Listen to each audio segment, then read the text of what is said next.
ఈరోజు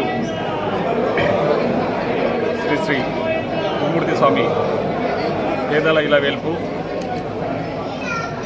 శ్రీ శ్రీ కురుమూర్తి స్వామి దర్శనానికై నాతో పాటు ఇక్కడికి ప్రజలు అచ్చంపేట ఎమ్మెల్యే డాక్టర్ వంశీకృష్ణ గారు, అదేవిధంగా నాగర్ కర్నూలు ఎమ్మెల్యే డాక్టర్ రాజేష్ రెడ్డి గారు ఇక్కడికి రావడం జరిగింది.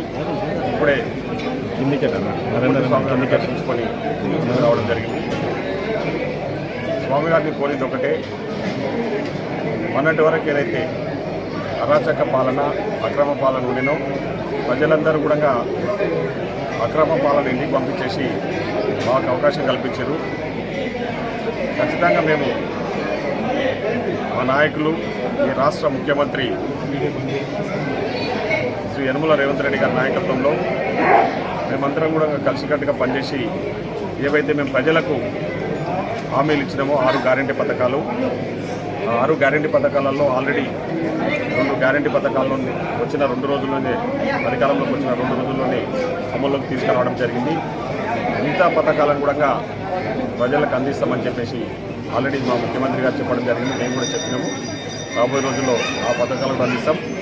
ప్రజలకు ఆమోదయోగ్యమైన పాలన, ప్రజల కష్టాలను తెలుసుకొని వాళ్ళకు అవసరమైన పాలన అందించాలనే లక్ష్యంతోనే ఈరోజు మా ముఖ్యమంత్రి గారు మేమంతా కూడా పనిచేస్తూ ఉన్నాం.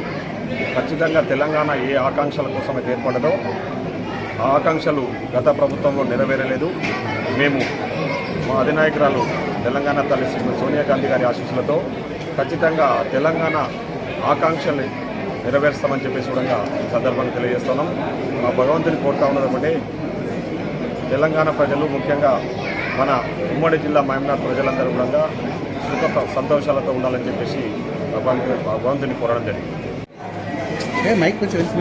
శాసనసభ్యులు నరసింహ రెడ్డి గారు ఈ యొక్క ఆహ్వానించి గుడి పూజ చేయించి దర్శనం చేయించినందుకు వారికి ధన్యవాదాలు తెలుపుతూ, అదేవిధంగా మా సీనియర్ నాయకులు వంశీకృష్ణ గారు కూడా మాతో వచ్చి దర్శనం చేయించి, నరసింహ రెడ్డి గారు చెప్పినట్టు ఎల్లవేళలా మన ఉమ్మడి మహబూబ్నగర్ జిల్లాను స్వామివారు చల్లగా చూసి ప్రజలందరూ ఎలా అయితే తెలంగాణ 2014లో వచ్చినా ఇప్పుడు తెలంగాణలో వచ్చినట్టు ఎలా అయితే ప్రజలంతా భావిస్తున్నారో అదేవిధంగా మమ్మల్ని ముందుకు నడిపి ప్రజలతో తోడుండి తప్పకుండా వాళ్ళకు సహాయపడి ఎలా అయితే మహబూబ్నగర్ జిల్లాను ఇన్ని రోజులు అరాచక పాలనలో నడిపారో అదేవిధంగా ప్రతి ఒక్కరూ ఉమ్మడి మహబూబ్నగర్ జిల్లాలో ఎలా అయితే 14 వస్తాయంటున్నాం, కానీ 11 వచ్చి తీర్పిచ్చింది మా ప్రజలు.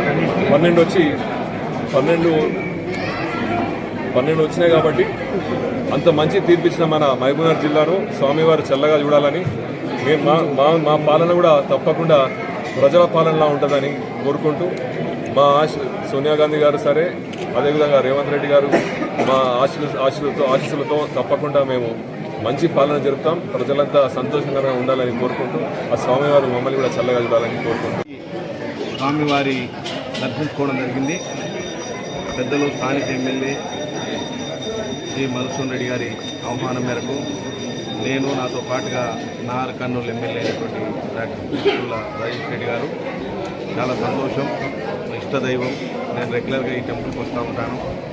మరి ఇవాళ యావత్ తెలంగాణ రాష్ట్రం అంతా కూడా చాలా సంతోషంగా ఉన్నారు. మా నాయకుడు రాష్ట్ర ముఖ్యమంత్రి వర్యులు గౌరవనీయులు పెద్దలు రేవంత్ రెడ్డి గారు ఈ రాష్ట్రాన్ని ఏదైతే ప్రజలు కోరుకున్నారో అదే రకంగా పీపుల్స్ గవర్నమెంట్, ఈ ప్రజాప్రభుత్వం ఆ దిశలోనే వచ్చిన వెంటనే 6 గ్యారెంటీ కార్డులు 2 స్కీములను ఇంప్లిమెంట్ చేయడం జరిగింది. అన్నిటి మించి ప్రగతి భవనాన్ని శ్రీ జ్యోతిరావు పూలే ప్రజాభవన్గా మార్చినటువంటి ఘనత పెద్దలు ఈ రాష్ట్ర ముఖ్యమంత్రి రేవంత్ రెడ్డి గారికి దక్కింది. అన్నిటికి మించి ఈ గురుమూర్తి స్వామి ఉమ్మడి పాలమూరు జిల్లాతో పాటు రాష్ట్రం మొత్తం కూడా సుభిక్షంగా ప్రజలందరూ కూడా సుఖశాంతులతో ఉండే విధంగా స్వామివారు ప్రజలను కాపాడాలని కోరుతూ ఉన్నాం. అదేవిధంగా పెద్దలు వచ్చేటప్పుడే స్థానిక ఎమ్మెల్యే మా నాయకుడు ఈఎంఆర్ గారు, ఈఎంఆర్ అనే బాగా తెలుసు, వారు వస్తుంటే వారు చెప్పడం మర్చిపోయారు. కానీ అన్న ఈ రోడ్డు శాంక్షన్ వచ్చింది, దాదాపు 10 crores వరకు శాంక్షన్ వస్తుంది, దీన్ని డెవలప్ చేస్తామని చెప్పారు. 100% ఈ ఆలయాన్ని అన్ని రకాలుగా అభివృద్ధి పరుస్తారని మాకు ఆశాభావం వ్యక్తం చేస్తున్నాం. అవసరమైతే మేమందరం కూడా పెద్దలు రాష్ట్ర ముఖ్యమంత్రి రేవంత్ రెడ్డి గారి దృష్టికి తీసుకెళ్ళి ఇది అత్యంత ప్రాచీనమైనటువంటి దేవాలయం, అందరూ నమ్ముకొని మరి ఇష్టదైవంగా భావించేటువంటి దేవాలయం, 1 నెల పాటు జాతర జరిగేటువంటి దేవాలయం ఈ చుట్టు ప్రాంతంలో ఎక్కడైనా ఉంది అంటే ఒకటి కురుమూర్తి జాతర. ఈ కురుమూర్తి జాతర అంటే నేను చిన్నప్పుడు విన్నాను, మాది అప్పటిపాటు అక్కడి నుంచి కోడెలు వచ్చేది బాగా, 100,000 కొద్దీ కొడజాతి కోడలను తీసుకొచ్చినట్టు అప్పుడు మా కురుమూర్తి అనేది. వాస్తవంగా కురుమూర్తి జాతరను చూసి 10 ఏళ్ళ కింద చూశాను. ఈ మధ్యకాలంలో రెగ్యులర్గా వస్తూ ఉన్నాం. మరి ఆ భగవంతుని మరొకసారి మనం చేయడం ఏంటంటే జస్ట్ 2 మిస్ అయినాయి. మేము కోరుకున్నది పాత పాలమూరు జిల్లాలో 14 వస్తామనుకున్నాం, 2 మిస్ అయినాయి. నెక్స్ట్ టైం ఆ 2 కూడా కలిపి 14 గెలిచే విధంగా భగవంతుడు మమ్మల్ని ఆశీర్వదించాలని కోరుతూ తప్పకుండా ప్రజల మధ్య నుండి ప్రజల కోసం పనిచేస్తామని తెలియజేస్తూ సెలవు తీసుకుంటాం.